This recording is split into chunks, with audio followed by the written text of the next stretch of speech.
You're listening to the Wealth Mindset Show, where Hicks and Zerker Capital Management's team of finance professionals, portfolio managers, and a life coach come together to tackle complex topics in finance and retirement planning so you don't have to.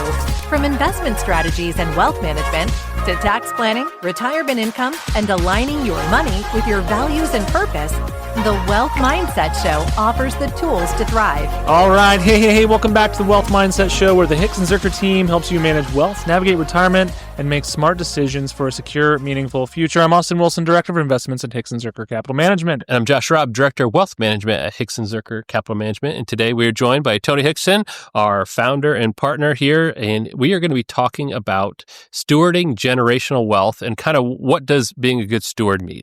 But first, just to check in, see how everything's going. I know for me, I just got back. My wife and I went on an Alaskan cruise. Got to see Alaska. Yeah. It was our kind of 20-year anniversary trip, something we've been planning and hoping for quite a while.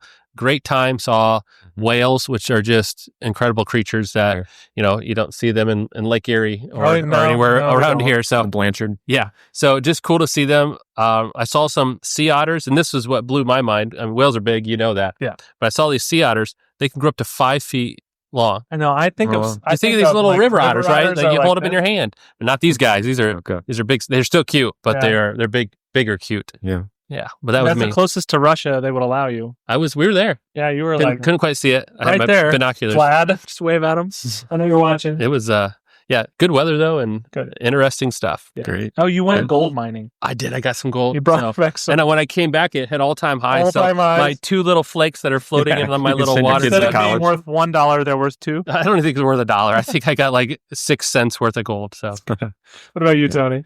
Oh man, I can't top that. But things are going well. I guess looking into the future, my daughter is a sophomore at college, and she is a major in Spanish education. And so as part of that curriculum, she'll be doing the study abroad program. And so she'll be heading to Spain next semester. So we're excited. The whole semester? For her, the whole semester. Woo! Yeah. So she'll be fully immersed in the Spanish language. So awesome. And the fun part for us, my wife Carrie and I, will be heading over to visit for a week, likely in February or something like to that extent. And that'll be the first English that she'll hear when we arrive. So you should practice and then only speak Spanish when you're there. Just to tick her off. Yes. Yeah. How about you, Austin? Yeah. I guess the biggest thing is our youngest one just turned 1. Oh man, which has been a really fast year. So 3 girls, and our middle one's about to turn 3 here shortly. So things are going quickly, but the littlest one is walking and climbing, and before you know it, she's like on top of a table somehow. I don't know how a 1-year-old got on top of a table, but we're having to toddler proof. Baby proofing is one thing, but toddler proofing takes it to a whole new level. Yep. But we're enjoying that. So Aubrey, if you're listening, because Jen may have this playing in the background, Daddy loves you. But stop climbing off that table. Speaking of our topic today, generational wealth. That's right. So talking about generational wealth. So our firm's mission, our purpose here as Hicks and Zerker Capital Management is to steward generational wealth. And I think that, we just decided it'd be a great idea to take this episode and talk about what that really means. What does A, stewardship mean? Mm-hmm. And B, generational wealth. What do those things mean? So, Tony, let's just take a step back and talk a little bit about Hicks and Zerker and how we came to that mission today and how we got to be where it is. Yeah, absolutely. So the backstory is that my co-founder Adam Zerker and I, way back before it was cool to come up with mission statements, we did lunch and started to realize that we had similar values and goals and wanted to be entrepreneurial. And one day over cheddar biscuits at Red Lobster, we became partners of at that time Freedom Financial Solutions. We rebranded 10 years later. But nonetheless, Freedom Financial Solutions, we did start out with a pretty cool mission statement. It was very long and convoluted. Well, I don't even remember it at this point. It's escaped my brain. But one funny story is that I challenged the team to memorize it. And if they memorized it, they got a gift card to their favorite restaurant. And our intern got it right. That was right. She did. Not our team members, but our intern. So it was we knew it was too wordy. And so when Josh became a partner in 2022, Yep. We decided to do an offsite. The three of us got together. Adam was still a part of the team at that point. He retired in 2023. So in 2022, we had an offsite and decided that we really wanted to narrow in on what it is that we want to do, that we are accomplishing, and what do we want our purpose and our future to really look like. And at that point, I don't know which one of us, or if all three of us together, kind of a brainstormed a couple hours of just beating up the words, and this steward generational wealth really had a good ring to it.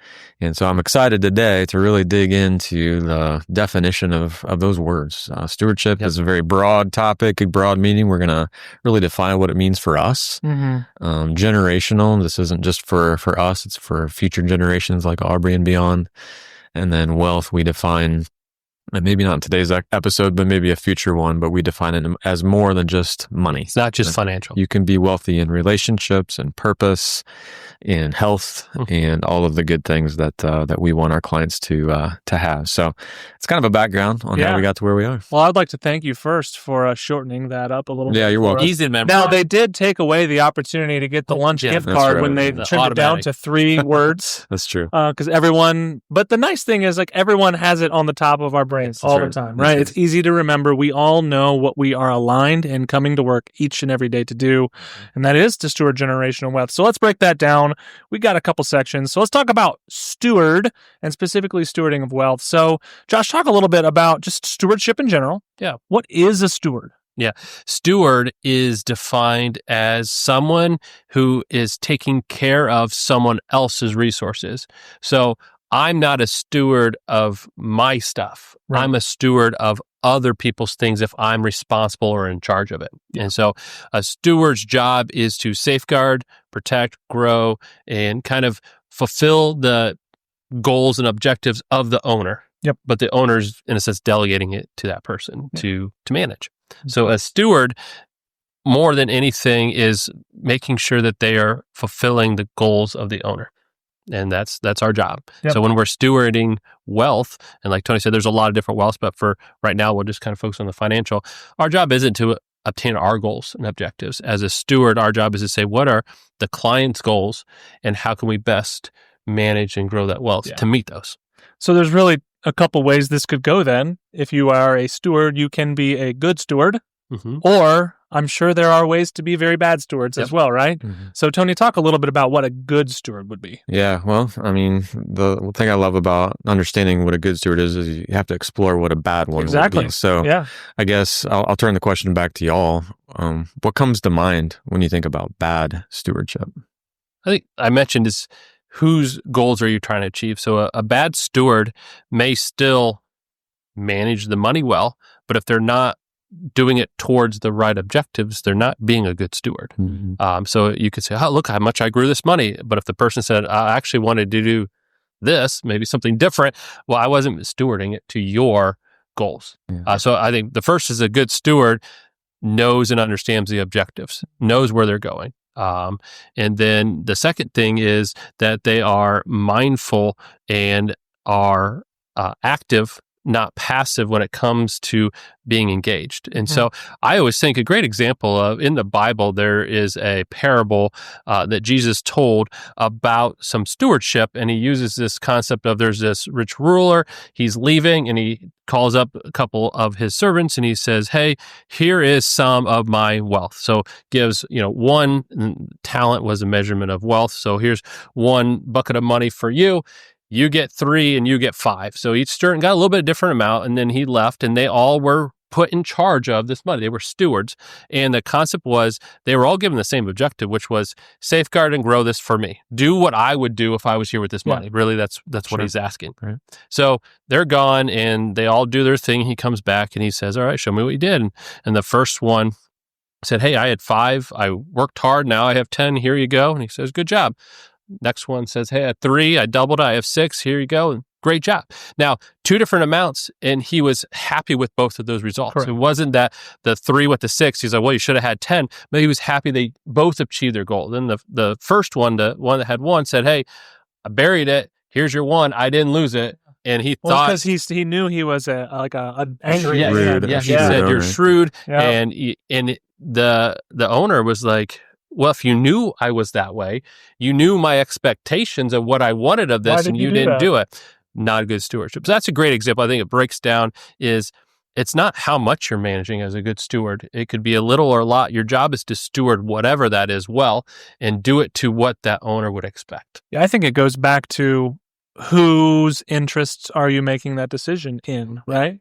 So if you are a steward, you're not making that in your own interest. It's Right. not yours. Yep. You're making it in the interest, in our case, of our clients Mhm. who have entrusted us to make that decision for them. And that is that whole philosophy. It just permeates in everything we do, and we hope it does. And if this is an opportunity, we all need to just keep that in our mind as we are doing things on behalf of other people for them. And as long as we are doing that in their best interest, we are acting in a good steward. So what happens when the market doesn't go well?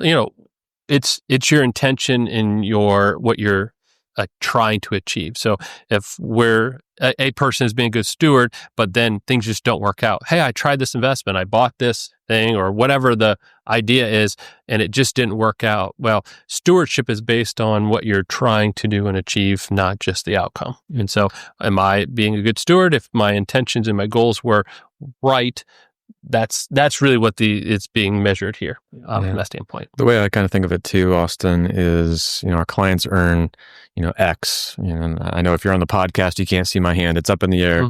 And they live on this, and my other hand is lower, and they save the difference. It's for their future selves. And so, Austin, as our director of investments, the money that you're putting to work in our strategies isn't yours. Correct. You did not earn it. They earned this and spent this, and they're investing the rest, and they're entrusting that to your responsibility as our director of investments.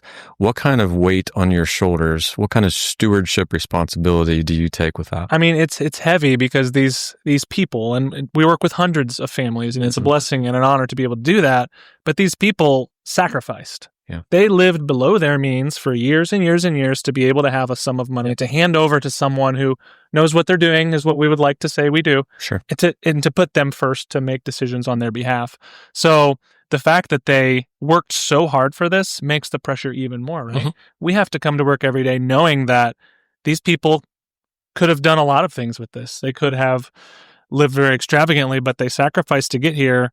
And we want to put that money to the best work we can to give them as we would say in the investment world, the best risk-adjusted return possible. Of course, we want to give them a growth of their assets, but we want to do it in a way that makes them fulfill things that they want to fulfill in their lives.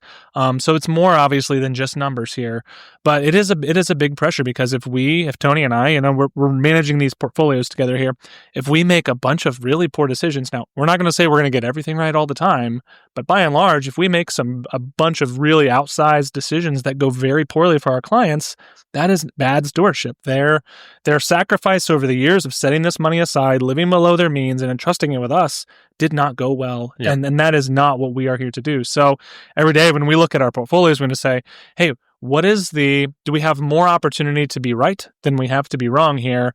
And we need to look at everything through that lens where we're making decisions that are going to be more beneficial than they could be detrimental. So good stewardship is that you care. Yeah. Yes. And you care a lot. Caring matters. It's not yours. Yep. You have immense weight and responsibility on an asset that you didn't earn. Correct. And it heightens the bar of excellence for that. And there's really 4 pillars for a good stewardship, and we kind of have beat around this but haven't hit them directly. So I'm going to highlight them and we can talk a little bit about it. But a good steward has honesty, humility, transparency, and loyalty. And the reason why those 4 things matter, so honesty, we talked about that, but when you're communicating, and that's where transparency comes in as well, is the real owner needs to know what's happening and they need to know they can trust you. Right. And that a good steward is trustworthy, right? Humility is, this is not we've talked about this many times just in this first 15 minutes. This is not your money. So you don't get to be very proud about what happens to it. That is not yours, never was. You're just there stewarding it. And then loyalty is sticking with their long-term interest. In other words, you're not getting distracted or pulled away from you're focusing in on whoever the owners is and what their goals are. And so a good steward has those characteristics and those traits to manage that money or wealth or whatever it is that they are stewarding. Have you ever felt overwhelmed by the complexities of managing your wealth? You're not alone. Hickson Zerker Capital Management specializes in helping families and individuals navigate the challenges of managing their finances. Wealth management is all about combining thoughtful financial planning with active investment management to help you reach your goals. Our process is designed to guide you towards what truly matters, because we believe wealth isn't the destination. It's a vehicle for something much more meaningful in your life. Achieving your dreams requires careful planning, smart decision-making, and access to high-quality investments. And that's where we come in. We understand that complex financial situations call for deep expertise in investing, tax strategies, and retirement planning, but our approach goes beyond that. We integrate your financial goals with your core values, helping you visualize the possibilities your wealth can create for a secure future. Our mission is to build, protect, and grow your wealth while keeping your vision at the forefront of our strategies. If you're ready to take the next step in your wealth management journey, visit hzcapital.com/start to see if we'd fit your needs and to schedule your intro call. Again, that's hzcapital.com/start. Now let's get back to today's episode. Yeah, I think on the humility point, I think one thing that is it needs to be in our minds as a team here is that people could go anywhere with their money, right? But they didn't. They chose to come here. Right. And there's a lot of reasons they may have chose to come here. They may know us well. They may be family friends. They may be actual family. They may have friends who referred us. There's a lot of great reasons for people to come here. They may just align with the way we do things. But overall, they had a choice. And that choice could have taken their, potentially a very substantial sum of money somewhere else, but instead it's came here. And I think that since that money is here and they had that choice, it is such an honor to be able to have that. That's right. That's why we need to come being grateful to be able to be stewarding this, because we know it's not ours and we know that they could have taken it anywhere. So yeah, great point. Yes. Yeah. Being grateful to steward it is a really well said. I would say too, the honesty pillar that you mentioned, Josh, is key because ultimately we don't have the crystal ball. Yep. In the back corner of our office suite. It doesn't exist. I wish we did sometimes. But that being said, when our clients ask a hard question, and we'll be honest with them. Yes. I don't know. We'll get back to you. We're trying our best. And on and on the list goes. And 23 years later, that honesty, that humility, that transparency, and that loyalty, I hope we put 2 feet on the ground every day to live that mission of stewarding their wealth to the best of our ability. Yep. So let's shift gears a little bit. Let's talk about how we can put stewardship and this overall thought that we've been talking about into action. So Josh, talk a little bit about how this permeates our financial planning, wealth management narrative for our clients. As a financial advisor, when I think of stewardship, it kind of breaks down to one, if I'm going to steward, I got to know their goals and objectives, right? So financial planning really comes in to say, okay, what are your goals for these assets that we're managing? And that carries into kind of what you talked about when we talk outside of just wealth from the financial standpoint, but understanding their passions and their what motivates them. That helps us to then drive towards, okay, how can these assets, which are just tools for helping you fulfill your purpose, how can we help you be more fulfilled in that life? And that's really what we're trying to get to. And that's really enhances our stewardship to say, yeah, we're going to try to best manage this money, but this money is just a piece to really make you feel fulfilled and satisfied. And then on the other end is helping them, because they're also stewarding this for maybe future generations, come up with estate planning topics and walking through, okay, not just your life, but next life. How do you, from that stewardship, make sure you're doing your part well? And then once we get that figured out, you start having a conversation with that next generation, having conversation with kids, depending on their age. And we've had episodes on this, but the idea of just saying, okay, let's set you up because at some point you're going to take over as owner of this and you're going to have some stewardship abilities to decide what to do with it. Make sure they're on the same page. And the final one is philanthropy. Are you wanting to give to charity? Are you wanting to extend that reach, blessing outward beyond just your family, helping a conversation with that? Because as a steward, we're looking at, again, that big picture and trying to make sure we're fulfilling their final goals of those assets. Mm-hmm.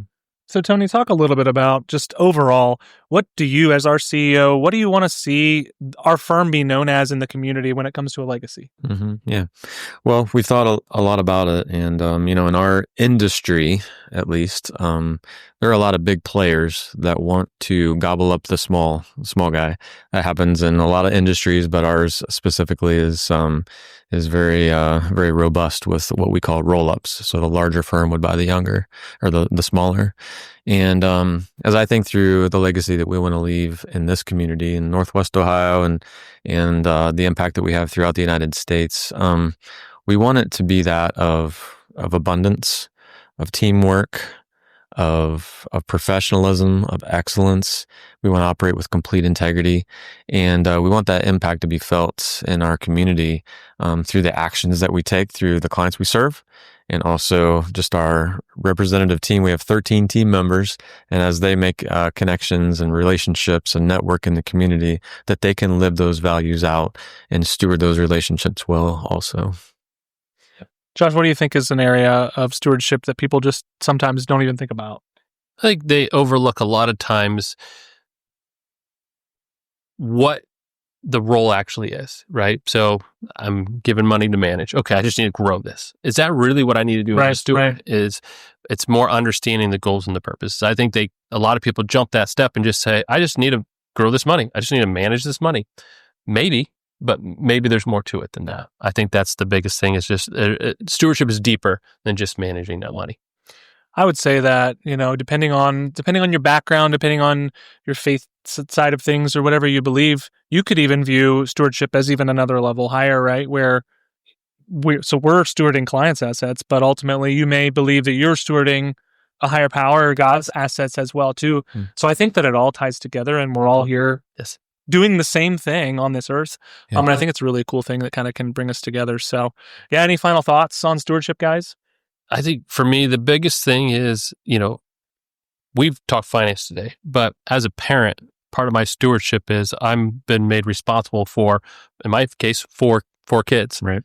Three, we are all stewards of these young people, and our job is to raise them up, right? Stewardship extends, again, like we said, beyond finance. And so, when I think about stewardship, it's just, am I managing all resources that I've been put in charge of to the best of my ability towards those goals that the person who really owns them wants me to? Yeah. And that's really what it comes down to. It's a high calling. Yeah. It's a lot of responsibility, and it really gets me excited. Right. This isn't a mission statement for today. It's a mission statement for the duration that our business is in play.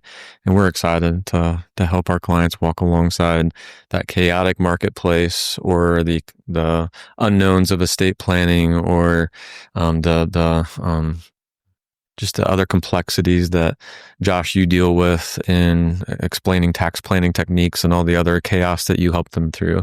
That stewardship has a bit of order to it, and we're able to take that chaos because God's gifted our minds in such a way as to be able to accomplish that. Nothing through our actions, but through the blessing of God, that we're able to make order out of that chaos and live it each and every day to the best of our abilities to help steward their wealth. Absolutely. Yeah, we send cards out for long-term clients when they hit long-term, they've been with us 10, 20, some of these people, 10, 20 years. It's amazing. It is. Every time I sign those cards, I'm like, thank you for the opportunity to steward your wealth for you for 20 years. Yeah. Isn't that amazing? It's humble.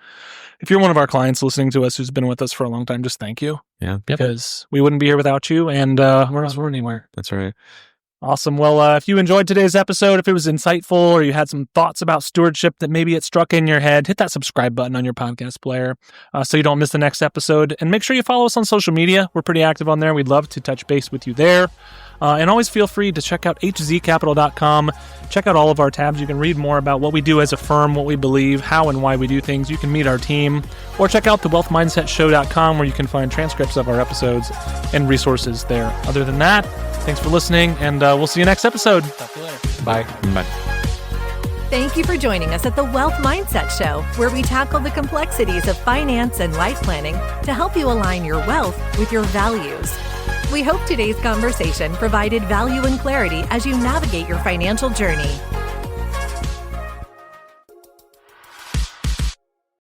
Your hosts work for Hickson Zerker Capital Management, and all opinions expressed by them or any podcast guest are solely their own and do not reflect the opinions of Hickson Zerker Capital Management. This podcast is for informational purposes only and should not be relied upon for investment decisions. Clients of Hickson Zerker Capital Management may maintain positions in the securities discussed in this podcast. There is no guarantee that statements, opinions, or forecasts provided herein will prove to be correct. Past performance may not be indicative of future results. Indices are not available for direct investment, and any investor attempting to mimic index performance would incur fees and expenses that could reduce returns. Securities investing involves risks, including the potential loss of principal, and there is no assurance that any investment plan or strategy will be successful.